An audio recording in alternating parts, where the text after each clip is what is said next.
मेरा नाम है मोहित और आपका स्वागत हमारे YouTube चैनल हिस्ट्री चैंपियन में। तो जैसा कि आप जानते हो, आपका हिंदी साहित्य का पेपर है 6 सेमेस्टर का हिंदी साहित्य का इतिहास, उससे संबंधित कंप्लीट मास्टर क्लास लेकर आए हूं। पूरा का पूरा रिवीजन आपको देखने को मिलेगा, जैसा कि आपको पहले पढ़ाता हुआ था, इस बार भी वैसे पढ़ाऊंगा। बस आपको क्या करना है, वीडियो को लाइक कर देना है, चैनल को सब्सक्राइब कर देना और ये पीडीएफ फ्री में मिल जाएगी आपको हमारे टेलीग्राम चैनल पर। कहां पर? टेलीग्राम चैनल और व्हाट्सएप चैनल पर। समझ में आ गया? आजकल व्हाट्सएप चैनल पे आपको फ्री में मिल जाती है। व्हाट्सएप चैनल सभी बच्चों को डाउनलोड कर लेना है। कैसे आपको पीडीएफ मिलेगी अभी बता देता हूं। आप अगर आप पीडीएफ डाउनलोड करना चाहते हो, डिस्क्रिप्शन में मैंने मेरे व्हाट्सएप चैनल का लिंक दे रखा है, उस पर क्लिक कर लेना। जैसे उस पर क्लिक करोगे आप इस प्रकार के हमारे व्हाट्सएप चैनल पे पहुंच जाओगे। यहाँ पर पहुंचने के बाद में ऊपर की तरफ हिस्ट्री चैंपियन लिखा होगा, यहाँ पर क्लिक करना है। जैसे क्लिक करोगे नीचे की तरफ आना है, यहाँ पर आपके सामने मीडिया एंड जो लिंक्स वाला ऑप्शन मिलेगा, इस पर क्लिक कर देना। जैसे क्लिक करोगे यहाँ पर लिंक वाले ऑप्शन पे जाना है। जैसे जाओगे यहाँ पर आपको सर्च करना है हिंदी लिटरेचर। जैसे सर्च करोगे आपके सामने हिंदी लिटरेचर 2 पीडीएफ देखने को मिलेंगे। BA 4 semester Hindi literature guest paper plus solution, और उसके नीचे देखने को मिलेगी आपके सामने BA 6th semester Hindi literature plus guest paper plus solution PDF. इस पे क्लिक करोगे तो आपके सामने क्या मिल जाएगी, आपको पीडीएफ देखने को मिल जाएगी। सारे बच्चे अपने व्हाट्सएप चैनल को ज्वाइन करके पीडीएफ जरूर से डाउनलोड कर लेना और सारी पीडीएफ यहीं पर देखने को मिलेंगे। जरूर से डाउनलोड। चलिए अब शुरू करते हैं अपन क्लास को।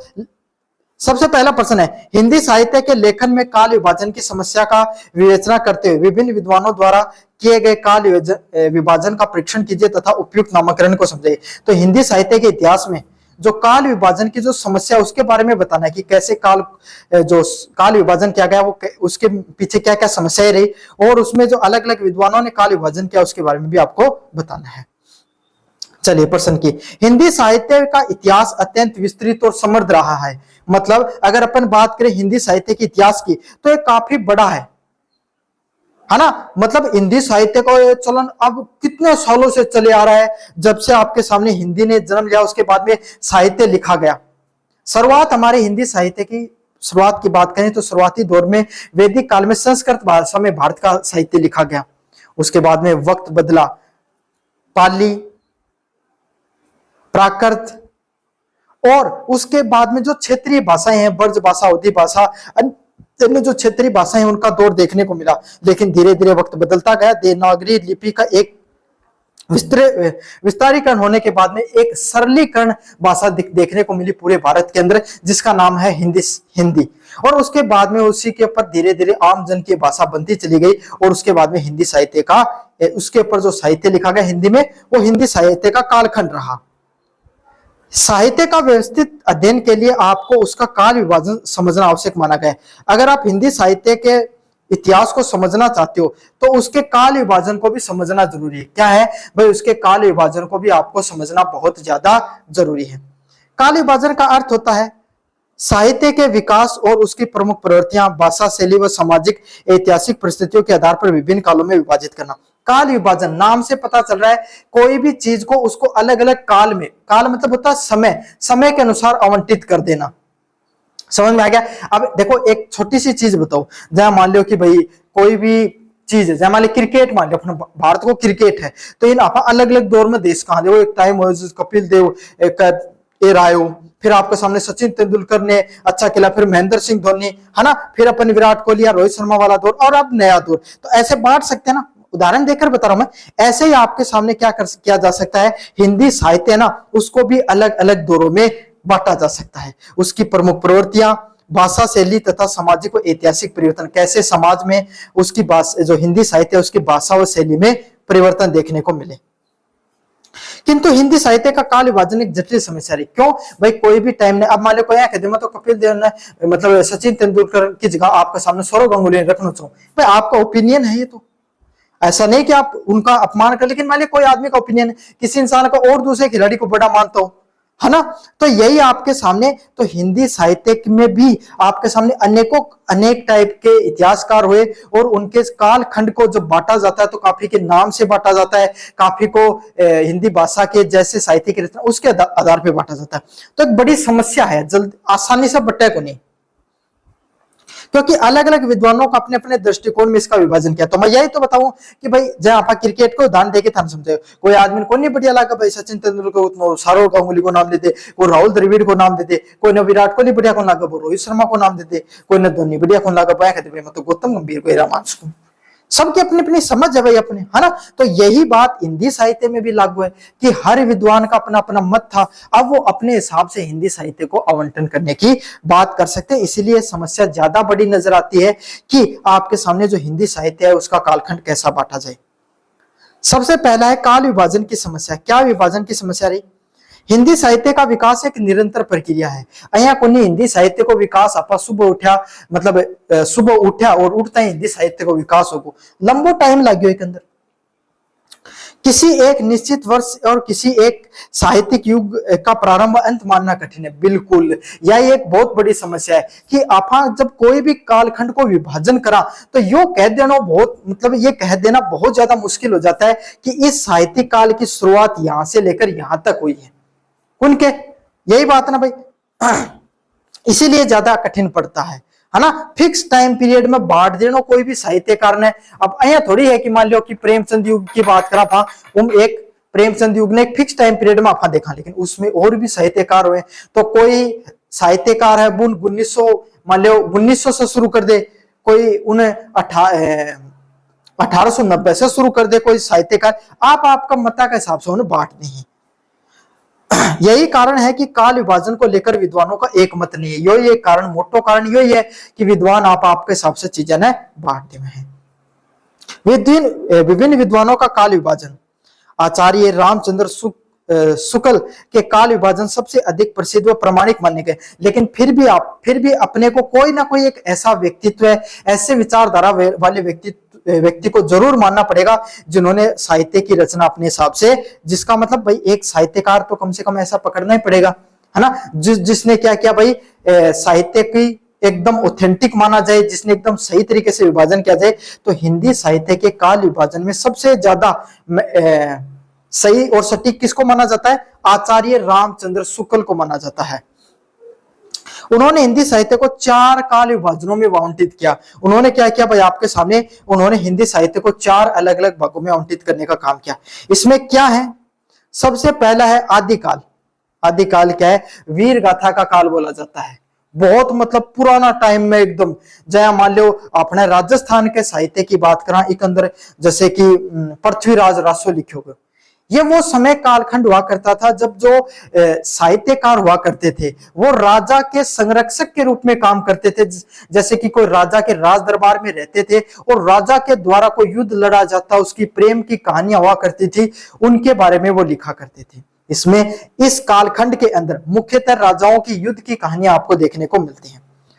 फिर समय बदलता है, समाज एक भक्ति के दौर की तरफ बढ़ता है। तब आपके सामने उस दौर को भक्ति काल कहा गया, जिसके अंदर रैदास, तुलसीदास, आपके सामने मीराबाई, कबीरदास जैसे महान संत भी हुए और उनके साथ इन्होंने ईश्वर की भक्ति के अंदर जो भजनों की रचना की, उनको अपने साहित्य के रूप में भी लिखा। इनके साहित्य 2 प्रकार के थे। एक प्रकार का साहित्य अपने ईश्वर, अपने आराध्य की भजन या जो गीत की पंक्तियां थी, और दूसरे तरफ उन्होंने जो कबीरदास, रैदास जैसे जो निर्गुण भक्ति काव्य के साहित्यकार हुए, उन्होंने साहित्य के अंदर किस चीज को लिखा भाई? सामाजिक चीजों को लिखा, समाज की कुरीतियों के बारे में लिखा। वो कालखंड क्या कहलाया? भक्ति काल। फिर समय बदलता है, रीति काल आता है। कौन सा काल आता है? उसके बाद में रीति काल देखने को मिलता है, जिसके अंदर मुगल साम्राज्य के अंतर्गत रहने वाले, मध्यकाल के अंदर रहने वाले जो शासक हुआ करते थे, उनके अंतर्गत साहित्य लिखा गया। जो क्षेत्रीयवाद के साहित्य का भी प्रभाव बढ़ा उसके बाद में। फिर आधुनिक काल, आज के समय जिसमें खड़ी बोली हिंदी का ज्यादातर प्रयोग किया जाने लग गया, जो आज के समय आधुनिक समाज के, जिसके अंदर प्रेमचंद भी हैं, जिसके अंदर आपके सामने बहुत सारे आपके सामने साहित्यकार देखने को मिलते हैं अलग अलग कालखंड के, जिन्होंने खड़ी बोली के अंदर अपना साहित्य वो लिखा। यह विभाजन प्रमुख साहित्य प्रवृत्तियों के आधार पर लिया गया है। मतलब इन्होंने जो रामचंद्र शुक्ल है, आचार्य रामचंद्र शुक्ल ने अपने साहित्य को जो रचना की गई वो अलग अलग प्रवृत्तियों के आधार पे की है। चलिए अगले वाला बिंदु है डॉक्टर राजकुमार वर्मा। डॉक्टर राजकुमार वर्मा ने ऐतिहासिक व सांस्कृतिक दृष्टिकोण को महत्व देते हुए काल विभाजन प्रस्तुत किया है। तो डॉक्टर राजकुमार वर्मा ने जो ऐतिहासिक व सांस्कृतिक मतलब जो समाज है, सामाजिकता है, उसमें जो प्राचीन विचारक हुए हैं, संस्कृतिकरण के विचार हुए हैं, संस्कृति के आधार पे इन्होंने तो क्या किया आपके सामने, इन्होंने साहित्य की रचना समय कालखंड के हिसाब से की, इन्होंने इतिहास और आपके सामने संस्कृति के आधार पे की गई। उन्होंने साहित्य के विकास में सामाजिक परिस्थितियों पर विशेष बल दिया कि भाई किस समय कैसी सामाजिक परिस्थितियां थी। शुरुआती दौर में जब यहाँ पर आदि काल का समय मतलब प्राचीन समय हुआ करता था, जब राजा संरक्षक के रूप में काम करते थे, तब उन्होंने अलग दिखाया, भक्ति काल के समय को अलग दिखाया, अंग्रेजों के और मुगल साम्राज्य को उन्होंने अलग दिखाया और आधुनिक साहित्य को इन्होंने अलग दिखाया। इनका जोर, डॉक्टर राजकुमार वर्मा का जोर किस चीज पर रहा? संस्कृति व ऐतिहासिक, प्राचीन मतलब ऐतिहासिक काल के ऊपर इन्होंने ज्यादा जोर दिया है। अगले वाले साहित्यकार का नाम है डॉक्टर हजारी प्रसाद द्विवेदी। ये भी काफी ज्यादा प्रसिद्ध, काफी ज्यादा नामचीन और काफी ज्यादा सही साहित्यकार के रूप में इनको जाना जाता है। डॉक्टर हजारी प्रसाद द्विवेदी ने साहित्य के विकास को एक सतत प्रक्रिया माना। ये अपने जैसे व्यक्तित्व, इन्होंने क्या कहा कि हिंदी साहित्य को अगर बांटना चाहते हो, उसको काल खंडों में विभाजित करना चाहते हो, तो ये कोई ऐसे थोड़ी है कि मतलब आप एक दिन में कर सकते हो हिंदी साहित्य को, आप ये कहो कि एक दिन में इसका निर्माण हो गया। नहीं, लगातार समय के साथ इसमें बदलाव हुए और समय के साथ और अच्छा, बेहतर और समाज की वास्तविकता को दिखाने वाला साहित्य रहा। समझ में आ गया? के मान्य हजारी प्रसाद द्विवेदी सतत विकास का लगातार विकास आगे आने वाली पीढ़ियों ने और शानदार किया है। उन्होंने केवल तिथियों के आधार पर काल विभाजन को पर्याप्त नहीं माना, साहित्यिक प्रवृत्ति और सांस्कृतिक विकास को ज्यादा महत्व दिया। इन्होंने क्या कहा कि सिर्फ अगर हिंदी साहित्य का काल विभाजन कर रहे हो, क्या कर रहे हो, सिर्फ हिंदी साहित्य का काल विभाजन कर रहे हो, तो साहित्यिक प्रवृत्तियों के आधार पर नहीं कर सकते। क्या नहीं कर सकते भाई? सिर्फ साहित्यिक प्रवृत्तियों पर नहीं कर सकते, सांस्कृतिक विकास पर भी आपको जोर देना पड़ेगा। मतलब सिर्फ टाइम के हिसाब से बता देना कि इतना टाइम से यो हो, इतना टाइम से यो हो, इतना में काम कौन चल रहा है? हिंदी साहित्य को विकास आपके सामने साहित्यिक व सांस्कृतिक आधार पर बदलाव देखने मिला टाइम के साथ। चलिए अगले वाला है उपयुक्त नामकरण। अधिकांश विद्वानों के अनुसार आचार्य रामचंद्र शुक्ल का काल विभाजन सबसे अधिक वैज्ञानिक, सरल व व्यवहारिक है। मतलब जितना भी विद्वान है ना, सबको एक ही मत हो, डॉक्टर राजकुमार शुक्ल के द्वारा जो साहित्यिक विभाजन किया गया वो सबसे ज्यादा सही, सटीक और प्रासंगिक बैठा है। यह साहित्य की प्रमुख प्रवृत्तियों पर आधारित होने के कारण आज भी विश्वविद्यालय में व्यापक रूप से स्वीकार है। तो आज भी अगर आप कोई कंपटीशन की एग्जाम देवा या एनसीईआरटी के अंदर देखा, तो सबसे ज्यादा अगर कोई व्यक्ति ने सब प्रासंगिक मान्य गयो है तो वो कौन है? डॉक्टर आचार्य रामचंद्र शुक्ल ने मान्य गया है। काल विभाजन का महत्व। अब सबसे बड़ी बात है कि हमें काल विभाजन करना ही क्यों चाहिए? क्यों करना चाहिए? साहित्य के अध्ययन को सरल बनाता है। अगर अपने को यह पता हो कि भाई आपको यह कह दिया जाए कि 2 घंटे पढ़ाई करना है, तो आप बिल्कुल पढ़ाई करने में आपका मन लग जाएगा, घड़ी देख कर बैठोगे पढ़ाई करने। अगर आपको कह दिया जाए कि बेटा पढ़ ले, टाइम नहीं बताया जाए, आपको ऐसे बैठा दिया जाए, तो आपके फिर ऐसे पता नहीं कितनी देर की पढ़ना है अपने को, है ना? तो सरल हो जाती हैं चीजें। जब आपको एक समय के अंदर अनुबंध कर दिया जाता है तो आपके लिए वही चीजें कठिन नहीं रहती हैं, आसान हो जाती हैं। विभिन्न युगों की विशेषताओं को समझने में सहायता भी मिलती है। अलग अलग युगों की अलग अलग विशेषताएं रही है और उन्हीं विशेषताओं को आप बहुत आसानी से समझ सकते हो। अगले वाला बिंदु है साहित्य के क्रमिक विकास का भी ज्ञान होता है कि कैसे साहित्य है वो समय के साथ उसका विकास होता चला गया, उसका जो कार्मिक विकास होता चला गया, उसके बारे में भी हमें ज्ञान हो जाता है। अगले वाला बिंदु क्या है? साहित्य व समाज के संबंधों का अध्ययन आसान हो जाता है कि कैसे साहित्य वो समाज के साथ संबंधित रहता है। मैंने बार बार कहा है, अनेक बार कहा है कि जो साहित्य होता है वो समाज का दर्पण होता है। समाज में होने वाली घटनाएं, समाज में होने वाली समस्याएं, समाज में होने वाले वास्तविक घटनाओं पर, वास्तविक चलचित्रों के आधार पे कोई व्यक्ति या कोई साहित्यकार साहित्य की रचना करता है। समझ में आ गया? तो इसीलिए अगर आप जब भी कोई साहित्य को समझते हो तो आप सिर्फ साहित्य को नहीं समझ रहे होते हो, उस समय के समाज को भी समझ रहे होते हो। हिंदी साहित्य काल विभाजन के साहित्य को व्यवस्थित अध्ययन के लिए अत्यंत महत्वपूर्ण है। क्या है? हिंदी साहित्य में जो काल विभाजन को समझते हो ना, तो इसका व्यवस्थित मतलब अगर काल विभाजन कर दिया जाता है तो इसका फायदा क्या मिलता है? इसका फायदा हमें यह मिलता है कि हम आराम से समझ सकते हैं, व्यवस्थित हो जाती है चीजें। समझ में आ गया? यद्यपि विद्वानों ने अलग अलग आधारों पे काल विभाजन किया है, भाई कोई एक फिक्स पैटर्न नहीं है, जिसको जैसा अच्छा लगा उसने अपनी विचारधारा, अपनी थिंकिंग, अपनी सिस्टमेटिक वे से उन्होंने उस हिसाब से काल विभाजन किया। फिर भी आचार्य रामचंद्र शुक्ल का जो काल विभाजन है उसको सबसे ज्यादा प्रासंगिक और सबसे ज्यादा वैज्ञानिक माना गया है। ठीक है भाई, चलिए पहला प्रश्न कैसा लगा? मुझे उम्मीद आप सबको बढ़िया लगा होगा। तो बढ़िया लगा तो भाई सारे बच्चों से एक निवेदन भी है कि चैनल को सब्सक्राइब करो भाई, बढ़िया लगने से नहीं होगा काम, चैनल को सब्सक्राइब करो सारे के सारे बच्चे। अगर अगली वीडियो चाहिए आपको, पार्ट नंबर 2 चाहिए, अगर इंपॉर्टेंट क्वेश्चन क्लास चाहिए तो चैनल को सब्सक्राइब करना पड़ेगा। 36,000 सब्सक्राइबर में 1,000 सब्सक्राइबर कम ही मैं बार बार थार पे टाइम से वीडियो लेके आऊं, सारा काम करूं, पीडीएफ फ्री में दे रही हूं, तो थारो काम तो सब्सक्राइब करना, गुट्ठो थोड़ी दुख है थारो, लगा दो सब्सक्राइब का बटन पे, दबाओ जा, सारा बच्चा चैनल सब्सक्राइब करो। चलिए प्रश्न नंबर 2 की बात करें। भक्ति काल हिंदी साहित्य का स्वर्णिम युग है, इस कथन के बारे में समीक्षा कीजिए। क्या बताना है? भक्ति काल है वो हिंदी साहित्य का सबसे अच्छा कालखंड हुआ। अच्छा, बात कही क्यों जाती है? कोई भी समय के लिए ये शब्द आपने काफी बार सुना होगा, इतिहास के अंदर भी आपने सुना होगा कि आपके सामने जो गुप्त थे उनका काल हिंदी साहित्य के लिए भारतीय इतिहास का स्वर्णिम काल रहा। अगर आप मुगलों के अंदर जाते हो तो अकबर का काल स्वर्णिम काल माना जाता है। जहांगीर का जो काल है वो आपके सामने कला दृष्टि से स्वर्णिम काल माना जाता है। राजस्थान में महाराणा कुंभा का समय राजस्थान की सांस्कृतिक दृष्टिकोण से माना जाता है। तो ऐसा क्या होता है किसी काल के अंदर कि वो स्वर्णिम युग कहलाता है? यह शब्द को समझना बहुत जरूरी है। अगर आप इस शब्द को समझ गए तभी आप और अच्छे से चीजों को समझ पाओगे। स्वर्णिम युग का अर्थ होता है कि ऐसा युग जब उस साहित्य को, कोई भी चीज है, कोई भी वस्तु है, उस साहित्य, जैसे यहां पर साहित्य, तो उस साहित्य को बढ़ने के लिए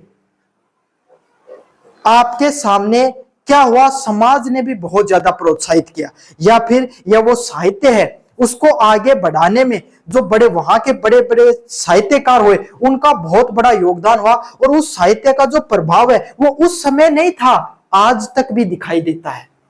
समझ में आ गया? इसीलिए उस युग को स्वर्णिम युग कहा जाता है। कुछ चीजें होनी चाहिए किसी भी काल को स्वर्णिम युग कहने के लिए, कि एक तो भाई उस चीज में सबसे अच्छी चीजों का निर्माण हुआ, उसका प्रभाव आज तक होना चाहिए। वैसे जो मतलब विचारक हैं, साहित्यकार हैं, आज तक नहीं हुए हैं, है ना, उस कोटि के, उस कोटि के, उच्च कोटि के आज तक नहीं हो। तो ये इसीलिए, और ये क्यों कहा जाता है भक्ति काल के लिए? इसीलिए कहा जाता है उस समय काली आपके सामने तुलसीदास, सूरदास, कबीरदास, मीराबाई जैसे साहित्यकार, ये तो कुछ उन चुनिंदा, उन सबसे बेहतरीन नामों को मैं आपके सामने रख रहा हूं, और इनकी छत्र छाया में अनेकों साहित्यकार पनपे, जिन्होंने सिर्फ साहित्य की रचना नहीं की बल्कि समाज को दिशा दिखाने का भी काम किया। तो चलो प्रश्न की तरफ बढ़ते हैं अपन आगे। हिंदी साहित्य का जो इतिहास है वो भक्ति काल के समय 1375 से लेकर 1700 ईस्वी तक माना जाता है। अगर हिंदी साहित्य के इतिहास की कालखंड का विभाजन करें तो छोटा कालखंड नहीं है भाई, इसका विभाजन 1375 से लेकर 1700 ईस्वी तक इसका विभाजन माना जाता है।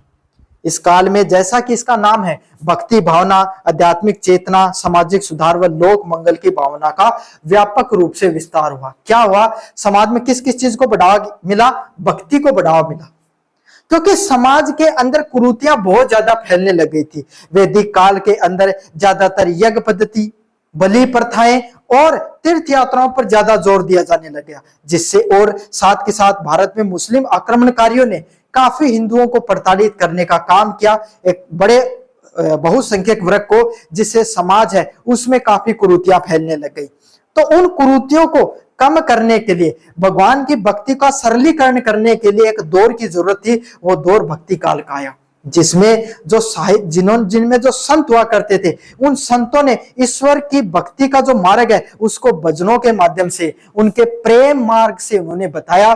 तो जो साहित्यिक, जो इस समय के संत हुआ करते थे, वो सिर्फ संत नहीं थे बल्कि उन्होंने साहित्य की रचना करी और उस साहित्य को आम जन ने भी पढ़ा और अपने जीवन में उतारा।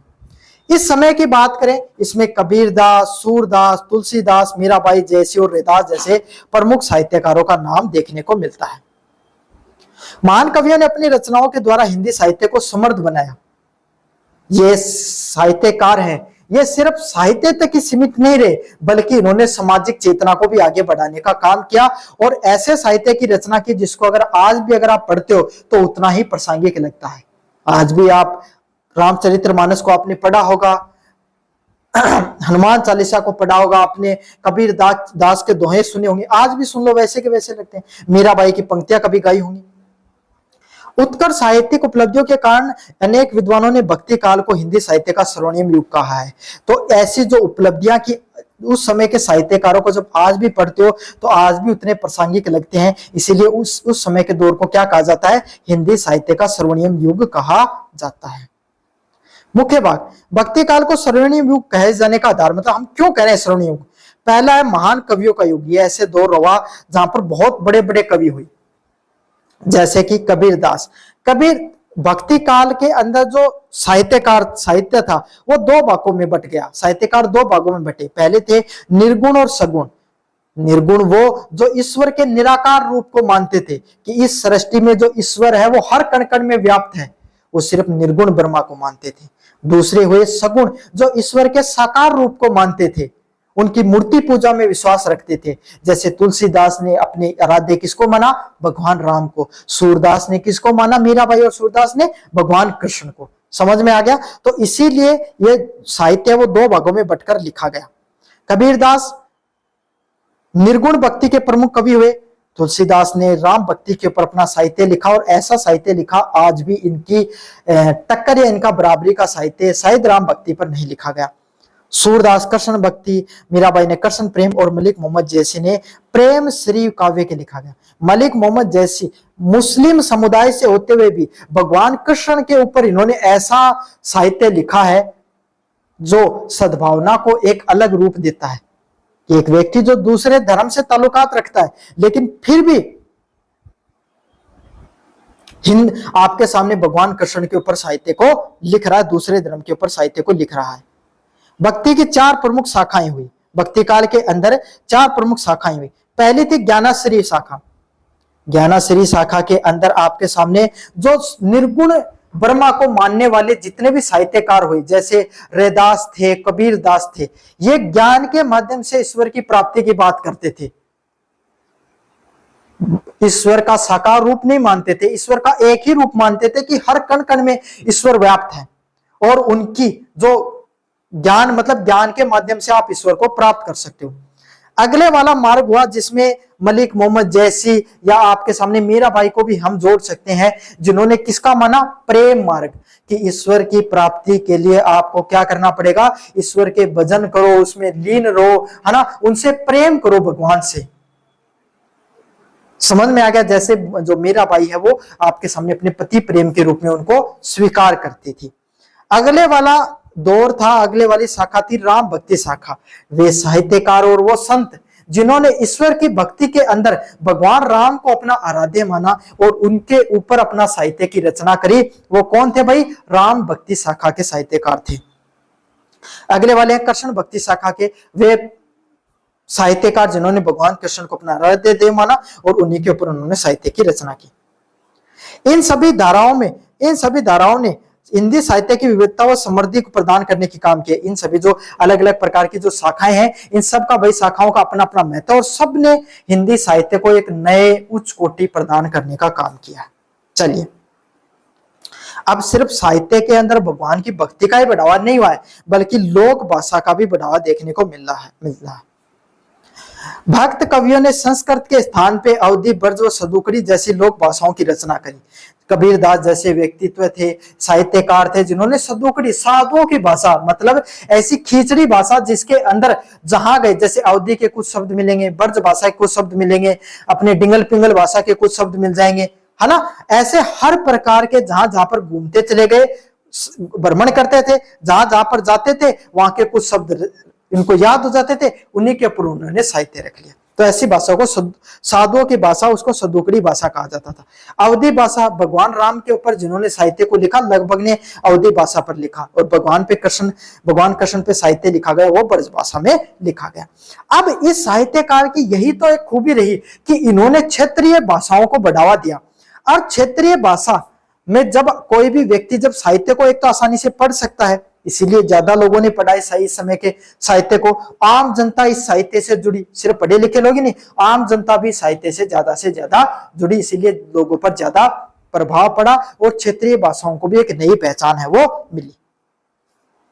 सामाजिक सुधार, भक्त कवियों ने जाति पाति, ऊंच नीच, अंधविश्वास, धार्मिक आडंबरों का विरोध किया तथा समानता, प्रेम व मानवता का संदेश दिया। क्या है भाई इसके अंदर? जो भक्त कवि हैं, इन्होंने जाति पाति को दूर रखा। क्या क्या भाई? जो समाज के अंदर जो जाति पातियां हैं उसको दूर करने का काम किया। ऊंच नीच, समाज में कोई आपके सामने जो धर्म के आधार पे हो गया या जातियों के आधार पे छुआछूत थी, उसको भी इन्होंने अलग रखा। इन्होंने कहा कि ईश्वर की भक्ति कोई भी कर सकता है। समाज में अलग अलग प्रकार के अंधविश्वास, और कबीर दास जैसे साहित्यकारों ने तो ना तो हिंदू धर्म के कुरीतियों को देखा, ना मुस्लिम धर्म के, सबकी कुरीतियों में उनको जो चीजें अंधविश्वास लगती थी खुलकर बोला उन्होंने, और धार्मिक आडंबरों का भी विरोध करने का काम किया। उस समय जो समाज में जो कुरीतियां थी उनको कम करके सभी लोगों को यह संदेश दिया कि हमें एकजुट होकर रहना चाहिए, सभी के साथ समानता का व्यवहार करना चाहिए, और प्रेम और मानवता से बड़ा कोई भी धर्म नहीं होता है, उसके बारे में लोगों को संदेश दिया। अगले वाला बिंदु, साहित्यिक उत्कृष्टता। इस काल की रचनाएं भाव, भाषा, शैली, रस तथा काव्य सौंदर्य का अद्भुत समन्वय देखने को मिलता है।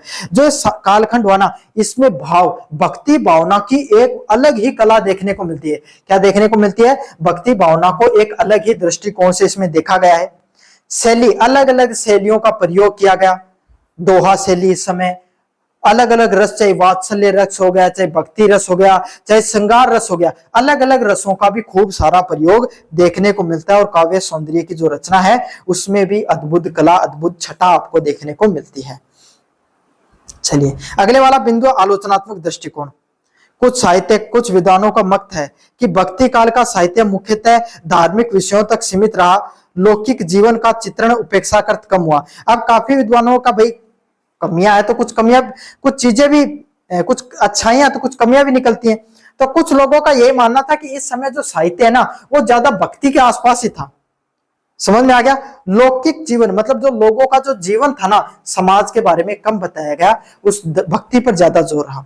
फिर भी साहित्यिक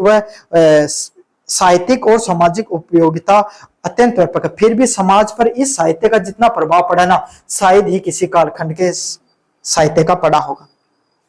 अब भक्ति काल का क्या महत्व है भाई? पहला महत्व है हिंदी साहित्य का सर्वाधिक समृद्ध युग, मतलब हिंदी साहित्य का सबसे ज्यादा, मतलब हिंदी साहित्य को एक नई ऊंचाइयों पर ले जाने का काम किया इस कालखंड के साहित्य ने। भक्ति व समानता का संदेश दिया गया। किस चीज का? कि हमें सभी लोगों को मिलजुल कर एकजुट रहना चाहिए, यह संदेश दिया गया। लोक भाषाओं का, जो हमारी आम भाषाएं हैं, उन आम भाषाओं का इस समय में काफी विकास हुआ। सामाजिक समरसता का प्रचार हुआ कि सभी लोगों को एकजुट रहना चाहिए, मिलजुल कर रहना चाहिए। इस प्रकार का जो संदेश है वो इस साहित्य में दिया गया। भारतीय संस्कृति व एवं धर्म का भी संरक्षण देखने को मिलता है कि जो हमारी संस्कृति है, जो हमारी सामाजिकता है, उसका भी क्या किया गया भाई? संरक्षण इस कालखंड के अंदर किया गया है। समझ में आ गया आपके सामने हिंदी साहित्य का जो युग है वो इतना ज्यादा पॉपुलर युग क्यों हुआ। चलिए अगले वाले बिंदु की बात करें, निष्कर्ष की बात करें। भक्ति काल हिंदी साहित्य का सबसे समृद्धशाली और प्रभावशाली युग है। अगर अपन भक्ति काल की बात करें ना, ये हिंदी साहित्य का सबसे समृद्ध करने वाला काल रहा है और सबसे ज्यादा प्रभावशाली लोगों पर सबसे ज्यादा प्रभाव भी इस कालखंड ने ही डाला है।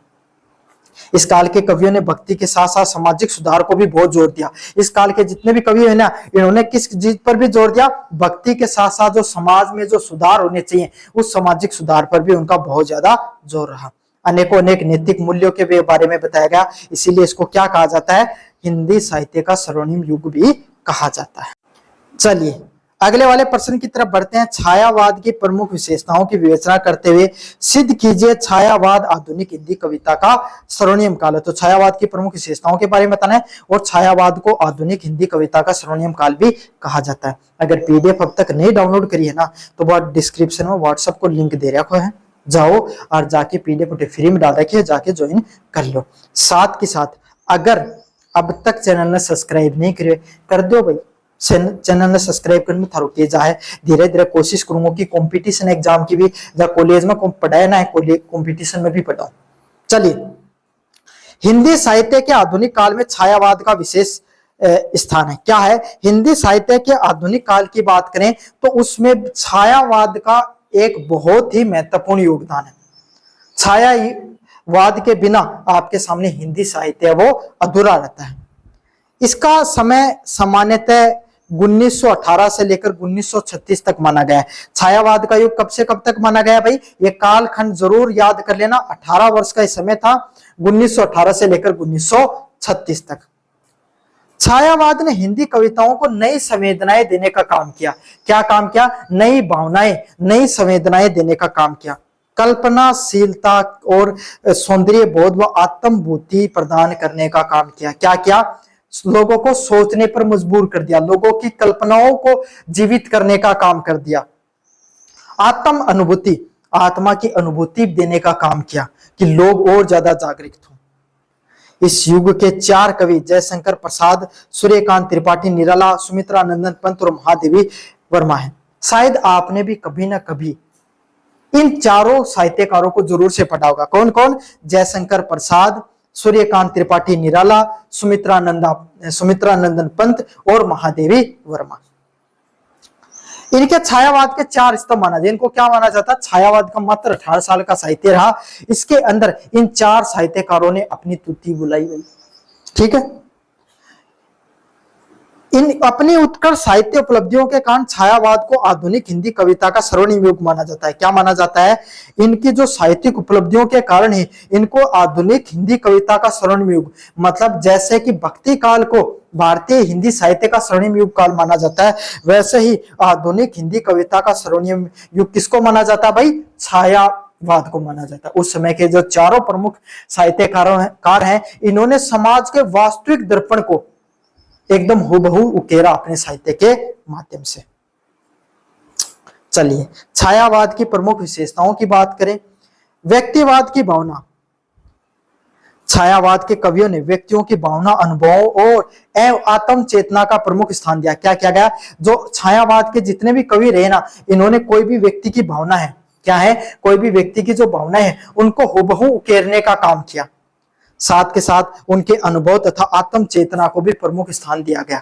क्या दिया गया? कोई भी व्यक्ति, उनके जो अनुभव है ना जीवन में, जैसा उन्होंने समाज के बारे में देखा। नीलू जो आप महादेव वर्मा के द्वारा लिखा गया आपके सामने, कितना शानदार। जयशंकर प्रसाद के कितने शानदार साहित्य हैं, है ना। सूर्यकांत त्रिपाठी निराला, इन्होंने जो समाज में जो अपने जीवन में अनुभव किया ना, वही दुनिया के सामने साहित्य के अंदर रख दिया।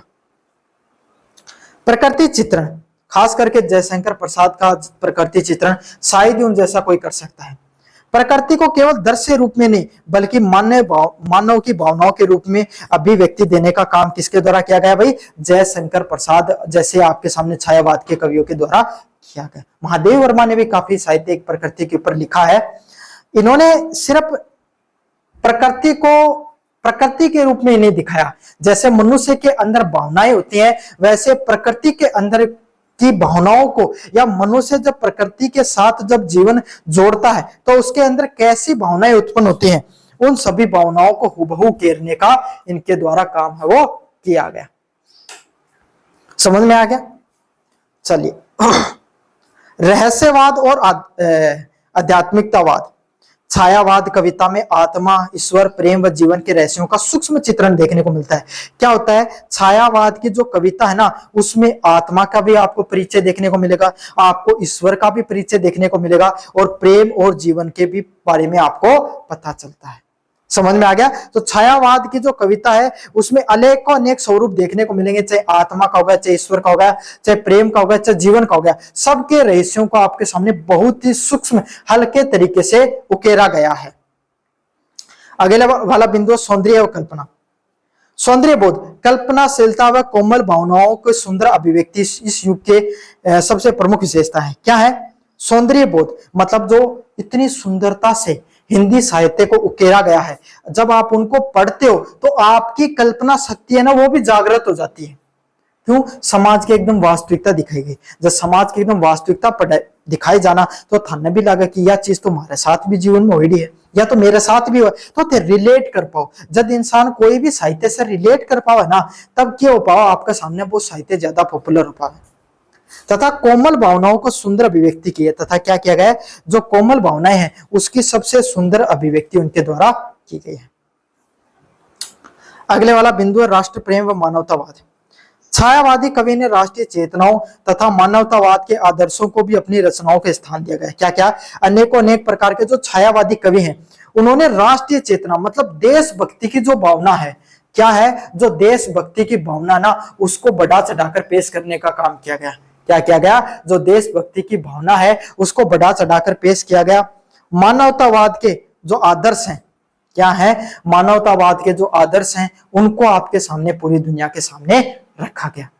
समझ में आ गया। भाईचारा, मानवतावाद, सभी लोगों को मिलजुल कर रहना चाहिए, हमें समाज को कैसे आगे बढ़ाना चाहिए, अपने देश के प्रति प्रेम, अपने देश के प्रति जो अनुभूति है उसके बारे में इन्होंने साहित्य के बारे में काफी कुछ लिखा। प्रमुख कवि और उनकी रचनाएं। इनके प्रमुख कवि कौन रहे, जैसे जयशंकर प्रसाद, और ये नाम बता रहा हूं ना, इनको अच्छे से रट लेना। ये चाहे वेरी शॉर्ट टाइप क्वेश्चन में ये प्रश्न आएगा, छायावाद के कवि जयशंकर प्रसाद की दो साहित्यिक कृतियों के बारे में बताइए, करना पड़ेगा आपको, ऐसा प्रश्न आता है एग्जाम में। ठीक है, जयशंकर प्रसाद के द्वारा कामायनी व आंसू नामक साहित्यिक कृतियां देखने को मिलती हैं, काफी इंपोर्टेंट है, रट लेना। सूर्यकांत त्रिपाठी निराला के द्वारा परिमल व अनामिका, कौन कौन सी है, परिमल और अनामिका नामक आपके सामने साहित्य है वो लिखा गया है। समझ में आ गया। अगले वाले हैं सुमित्रा नंदन पंत के द्वारा पल्लव गुंजन नामक, कौन सा, पल्लव गुंजन नामक साहित्य है वो सुमित्रा नंदन पंत के द्वारा लिखा गया है भाई। कौन सा, पल्लव और आपके सामने गुंजन। महादेवी वर्मा के द्वारा यमा और शिखा, दीप शिखा, कौन सा, यमा और दीप शिखा नामक आपके सामने जो साहित्य है वो लिखा गया है, किसके द्वारा, महादेवी वर्मा के द्वारा। चलिए, अब छायावाद को आधुनिक हिंदी साहित्य का स्वर्णिम युग क्यों कहा जाता है, कोई ना कोई तो बात रही होगी, तो उसके पीछे क्या क्या बिंदु है भाई, चलिए बात करते हैं। हिंदी कविता को नई दिशा मिली, इस समय की अधिकतर कविताएं लिखी गई और इसमें कविताओं को लिखने का एक नया रूप देखने को मिला, है ना। साथ के साथ जो प्रकृति से संबंधित, लोगों के जीवन के अनुभव से संबंधित साहित्य लिखा गया, तो काफी लोगों का इनसे जुड़ाव भी रहा, और जो नए नए साहित्यकार आए उनको भी ये इस चीज की प्रेरणा मिली कि हम इस प्रकार का साहित्य लिखकर हम भी क्या हो सकते हैं भाई, आगे बढ़ सकते हैं, पॉपुलर हो सकते हैं। भाषा अधिक परिष्कृत और कलात्मक बन गई। क्या हो गई, जो भाषा, हिंदी भाषा है वो और ज्यादा कलात्मक रूप से उसको जाना गया। भाव, कल्पना व सौंदर्य का उत्कर्ष समन्वय देखने को मिलता है। क्या देखने को मिलता है, जो लोगों की जो भावना है, लोगों की जो कल्पना शक्ति है और जो सौंदर्य दर्पण है वो और ज्यादा अच्छे से देखने को मिलता है।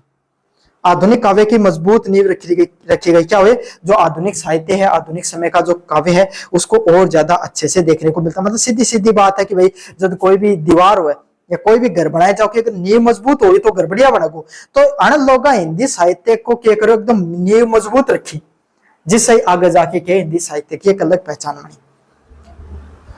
चारों कवियों ने हिंदी साहित्य को अमूल्य कृतियां प्रदान की। चारों साहित्यकारों को जो नाम है वो बहुत उच्च है, क्योंकि इन्होंने बहुत ही अच्छे साहित्य की रचना करी गई है लोगों के द्वारा।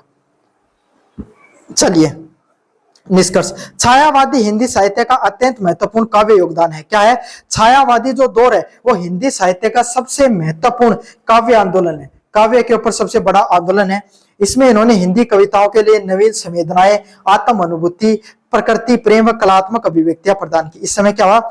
इन्होंने कविताओं के लिए नवीन संवेदनाएं, जो नई भावनाएं हैं उसको जोड़ा, लोगों की आत्म अनुभूतियों को जोड़ा तथा काव्यात्मक अभिव्यक्ति प्रदान करने की भी काम की गई। साहित्यिक उत्कृष्टता मानव कवियों की रचनात्मक प्रतिभा और आधुनिक कविता का विकास भी देखने को मिलता। मतलब ये ऐसा दौर रहा जब ये साहित्य भी बढ़िया लिखे और नए साहित्य रचनाकारों को भी एक नया स्थान देने का काम। चलिए भाई अगले वाले प्रश्न की तरफ बढ़ते हैं। हिंदी गद्य की उद्भव व विकास के ऊपर विस्तृत विवेचना कीजिए। पहला प्रश्न है, ये लास्ट नंबर प्रश्न भाई इस क्लास का। अभी तक वीडियो कैसा लगा है कमेंट बॉक्स में जरूर से बताना, चैनल को जरूर से सब्सक्राइब करके लाइक कर देना। हिंदी गद्य का विकास हिंदी साहित्य के इतिहास की सबसे प्रमुख उपलब्धियों में से एक है। क्या है? हिंदी की जो गद्य शिला है, दो होती है गद्य और पद्य, ठीक है? तो गद्य शिला का सबसे जो हिंदी गद्य है उसका विकास हिंदी साहित्य के सबसे महत्वपूर्ण अंगों में से एक है। प्रारंभिक काल में पद्य काव्य की प्रधानता रही। क्या रही? आपके सामने जो हिंदी साहित्य के अंदर जो काव्य है ना, काव्य की जो रचना है, हिंदी साहित्य में जो काव्य की जो रचना है वो उसकी शुरुआत कहां से हुई? भाई आपके सामने यहीं से देखने को मिलती है। परंतु आधुनिक युग में शिक्षा का प्रसार, मुद्रण कला, पत्रकारिता, सामाजिक जागरण के कारण गद्य साहित्य का विकास बहुत जल्दी हुआ। देखो क्यों? कविता आज थोड़ी लिखी जा रही, बहुत पहले से लिखी जा रही है, लेकिन आज का समय ज्यादा पॉपुलर क्यों है आधुनिक काल में? क्यों? क्योंकि इस समय के पत्र अखबार लिखा गया, कोई पत्र होगा, उनके अंदर कविता ना लिखा करता तो लोगों को ज्यादा जुड़ाव तो पढ़ने में भी स्वाद आवे, है ना? तो ये इसीलिए क्या हो, जो गद्य जो साहित्य है उसका और ज्यादा तीव्र गति से विकास देखने को मिलता है भाई। हिंदी गद्य ने भाषा को सरल बनाया। क्या हुआ? हिंदी गद्य की जो साहित्य कला है इसने भाषा को और ज्यादा सरल बनाने का काम किया। प्रभावशाली व जन सुलभ बनाया, ऐसा बनाया कि कोई भी व्यक्ति पढ़ सकता था। क्या बनाया? बहुत ही आसान भाषा में साहित्य को पढ़ सकते थे, कोई भी व्यक्ति आराम से पढ़ सकता था। आज के समय निबंध, कहानी, उपन्यास, नाटक, जीवन व संस्मरण, आलोचना जैसी अनेक विधाएं के माध्यम से हिंदी गद्य आपके सामने गद्य शिला है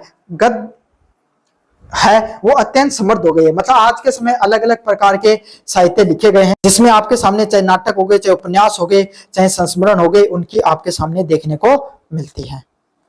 चलिए अगले वाला है, हिंदी गद्य की जो प्रारंभ है वो किसके द्वारा किया गया? फोर्ट विलियम कॉलेज 1800 ईस्वी की स्थापना के बाद अधिक व्यवस्थित रूप से किया गया। जो गद्य शिला है, कौन से गद्य है?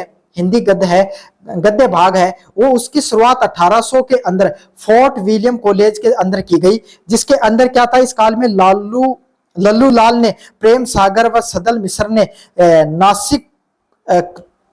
नासिक के पोतखान जैसी रचनाओं के द्वारा हिंदी साहित्य की पद्यशिला का आधारशिला लिखा। देखो मैंने शायद पहले थोड़ा सा गलत बोल दिया, मैं वर्डों को वापस लेता हूँ। हिंदी गद्यशिला कविता नहीं, हिंदी गद्य क्या होता है? कहानियां, लेखक जो पद्य पढ़ते हैं ना कहानी के रूप में, वो होती है। पद्य आपके सामने कविताओं के रूप में। शायद मैंने पिछले उल्टा बोल दिया शायद ये, है ना? तो पहले आपके सामने कविताएं लिखी जाती थी ज्यादा पॉपुलर। अब क्या है? कहानियां पढ़ने में सबको मजा आता है। क्यों? पढ़ने में आसान होती है, हर कोई व्यक्ति आराम से पढ़ सकता है। और आज के समय पत्र हो गए, पत्र लिखे जाते हैं, अखबारों के अंदर ही आसानी से लिखा जा सकता है। और इसकी अगर शुरुआत की बात करें तो फोर्ट विलियम कॉलेज की 1800 शताब्दी के अंदर जब इसकी शुरुआत होती है, उसके बाद में आपके सामने सबसे ज्यादा व्यवस्थित है। इस काल में लल्लू लाल है। कौन थे? लल्लू लाल के द्वारा प्रेम सागर लिखा गया। क्या लिखा गया? प्रेम सागर नामक साहित्य लिखा गया लल्लू लाल के द्वारा। तथा सदल मिश्र ने नासिक के तोपख्यान जैसी रचनाओं के माध्यम से आधुनिक हिंदी गद्य उसकी आधारशिला रखने का काम किया। इस काल के अंदर भारतेंदु युग भी देखने को मिलता है। कब से कब तक? 1850 से लेकर 19वीं ईस्वी तक। कौन सा युग देखने को मिलता है भाई? भारतेंदु युग देखने को मिलता है। इस युग में आधुनिक हिंदी गद्य का प्रारंभिक व स्वर्णिम युग कहा जाता है। क्या कहा जाता है? इस युग को आधुनिक जो हिंदी गद्य है उसका सबसे प्रारंभिक मतलब शुरुआती दौर भी कहा जाता है और स्वर्णिम युग भी कहा जाता है। क्यों कहा जाता है? क्योंकि यहाँ पर पत्रकारिता का विकास हुआ। इस दौर में क्या देखने को मिलता है? पत्रकारिता का विकास देखने को मिलता है। निबंध, नाटक व गद्य साहित्य का भी विस्तार देखने को मिलता है और साथ ही साथ राष्ट्र प्रेम से संबंधित साहित्य भी देखने को मिलता है। तो यही है भाई, जो आपके सामने भारतेंदु युग था वो सबसे ज्यादा पॉपुलर इसलिए था क्योंकि इसके अंदर पत्रकारिता की शुरुआत होती है और पत्रकारिता में निबंध है, नाटक है, गद्य साहित्य, उसको और ज्यादा विस्तार मिलता है। फिर अगले प्रमुख साहित्यकार है भारतेंदु हरिश्चंद्र। कौन है भाई? भारतेंदु हरिश्चंद्र। और भारतेंदु हरिश्चंद्र के अंदर और आपके सामने देखने को मिलता है द्विवेदी युग 19, ये देख लेना भाई, भारतेंदु युग के अंदर भारतेंदु हरिश्चंद्र सबसे बड़े साहित्यकार हुए, ये नाम रख लेना। फिर अगला कालखंड आता है द्विवेदी युग 1900 से लेकर 1920 तक। इस युग ने हिंदी गद्य को अधिक प्रशिक्षित और व्यवस्थित किया, मतलब हिंदी साहित्य को और ज्यादा व्यवस्थित ढंग से आपके सामने पूरी दुनिया के सामने रखने का काम किया गया। कौन से युग के द्वारा भाई? द्विवेदी युग के द्वारा। विशेषताएं क्या थी? भाषा का शुद्धिकरण, एकदम शुद्ध स्पष्ट भाषा में साहित्य की रचना की गई। कैसे की गई? एकदम शुद्ध और स्पष्ट भाषा में साहित्य की रचना की गई। अगले वाला, राष्ट्रीय चेतना का फैलाव देखने को मिला। क्या देखने को मिला? पूरी दुनिया के अंदर जो राष्ट्रीय चेतना है वो आपके सामने और ज्यादा गहराई से फैलती है, मतलब अपने देशभक्ति के प्रति भावना। गंभीर निबंध व आलोचना का विकास होता है। गंभीर जो निबंध शैली है ना, उसका और आलोचनात्मक जो शैली है उसका और ज्यादा विकास देखने को मिलता है। प्रमुख साहित्यकारों की बात करें, महावीर प्रसाद द्विवेदी। कौन है भाई? महावीर प्रसाद द्विवेदी, वो इनकी इस समय कालखंड के सबसे प्रमुख साहित्यकारों में से एक है, द्विवेदी युग के। फिर आता है शुक्ल युग। आचार्य रामचंद्र शुक्ल ने हिंदी आलोचना व निबंध साहित्य को एक नई दिशा दी। ये जो आचार्य रामचंद्र शुक्ल थे ना, ये साहित्य की रचना करते थे तो कटाक्ष बहुत करते थे। इनके साहित्य में आपको कटाक्ष काफी बार देखने को मिलता है, तो इसीलिए इनका जो साहित्य है इसमें आलोचनात्मक साहित्य और निबंध साहित्य दोनों की इसमें क्या देखने को मिलती है? एक नई रचना देखने को मिलती है। वैज्ञानिक आलोचना पद्धति, मतलब ऐसे वैज्ञानिक ढंग से इन्होंने क्या क्या आलोचनात्मक पद्धति को अपनाया कि बोल भी देते थे, आलोचना भी कर देते थे सामने वाले को और महसूस भी नहीं होने देते थे। साहित्य का ऐतिहासिक अध्ययन, यह सब ऐसा कालखंड हुआ जब साहित्य है उसको ऐतिहासिक, मतलब उसकी प्राचीनता के बारे में, उसके जो अपना जो प्राचीन काल कैसा हुआ करता था, ऐतिहासिक दौर कैसे हुआ करता था, उसके बारे में बताया गया। इस समय में हिंदी साहित्य के इतिहास का व्यवस्थित लेखन, मतलब हिंदी साहित्य का जो इतिहास है ना उसके बारे में, क्यों आचार्य रामचंद्र शुक्ल है ना, इन्होंने हिंदी साहित्य को अलग अलग कालखंडों में बांटा और उस समय का, हर समय के कालखंड का साहित्य कैसे था, जो मैंने स्टार्टिंग में बताया था, उसी के बारे में इन्होंने अपने साहित्य के अंदर लिखा है। तो हिंदी साहित्य का इतिहास है वो इस दौर के अंदर ही सबसे पहले पता चलता है, इसमें आचार्य रामचंद्र शुक्ल के द्वारा लिखा गया। फिर आता है आधुनिक काल। आधुनिक काल में हिंदी गद्य की सभी विधाओं का व्यापक विकास हुआ। क्या हुआ? जो आधुनिक काल देखने को मिलता है इसमें हिंदी गद्य है ना, उसकी सभी विधाओं का विकास हुआ, मतलब जितनी विधाएं हैं उसमें सबका विकास हुआ। सबसे पहले उपन्यास, प्रेमचंद जैसे साहित्यकार हुए जिन्होंने सिर्फ एक कहानी नहीं लिखकर 2-3 पन्नों की कहानी तक अपनी बातों को नहीं रखा, बल्कि पूरे के पूरे आपके सामने समाज की एकदम वास्तविकता को उकेरा, जिसमें 2 से 3 पात्रों को रखते थे, पूरे एकदम अच्छे से क्या चीजों को समझाने का काम करते थे। फिर छोटी छोटी कहानियां, नाटक, जो गली नुक्कड़ के जो नाटक होते थे उनको, निबंध लेखन, आलोचना करना, किसी की आत्मकथा, कोई भी व्यक्ति अपने जीवन के बारे में बता रहा वो हो गया। संस्मरण, अगर कोई भी व्यक्ति के बारे में अपन सोचकर उनके बारे में साहित्य लिखने हैं, तो इन सब चीजों के बारे में किसके द्वारा बताया, कौन से युग में बताया? आधुनिक काल के अंदर इन सभी को विकास हुआ। कौन कौन प्रमुख साहित्यकार हैं? प्रेमचंद हो गए, हजारी प्रसाद द्विवेदी हो गए, रामधारी सिंह दिनकर हो गए और हरिवंश राय बच्चन है, वो इस समय कालखंड के सबसे प्रमुख कवि हैं। अब गद्य का क्या महत्व है? जन सामान्य की भाषा, मतलब गद्य के वह कहानी हो, कोई उपन्यास हो, तो हर आदमी बहुत आसान हो पढ़ने में, कोई भी आदमी पढ़ के आसानी से समझ जाए चीजें। सामाजिक और राष्ट्रीय चेतना का विकास, मतलब क्या होता है? समाज का और सामाजिकता का और देशभक्ति दोनों का इसमें विकास देखने को मिलता है। किसका? समाजिकता का और देशभक्ति दोनों का इसमें विकास देखने को मिलता है। आधुनिक विचारों का प्रचार प्रसार देखने को मिलता है, आधुनिकता का प्रचार प्रसार देखने को मिलता है और साहित्य को एक नई विधा, जो हिंदी साहित्य है उसकी एक नई विधाओं का विकास भी देखने को मिलता है। चलिए, हिंदी गद्य का विकास भारतीय समाज, संस्कृति व आधुनिक चेतना के विकास से जुड़ा हुआ है। हिंदी गद्य की बात करें, इसका विकास है ना भारतीय समाज हो गया, चाहे संस्कृति होगी, चाहे आधुनिक चेतना हो गई, उस सब के विकास से आपके सामने जुड़ा हुआ नजर आता है। भारतीय हिंदू युग के प्रारंभ में द्विवेदी युग, शुक्ल युग व आधुनिक काल तक हिंदी गद्य वो निरंतर समृद्ध होता चला गया। क्या हुआ, जो हिंदी साहित्य है उसमें अलग अलग युग की बात करें, चाहे द्विवेदी युग हो गया, चाहे शुक्ल युग हो गया, चाहे आधुनिक काल के अंदर हिंदी गद्य हो गया, गद्य शैली हो गई, वो लगातार क्या होती चली गई, समृद्ध होती चली गई। तो यह था आपके सामने पूरा का पूरा पेपर। कैसा लगा वीडियो जोर से बताना। मास्टर क्लास का चैनल को जोर से सब्सक्राइब कर देना। धन्यवाद।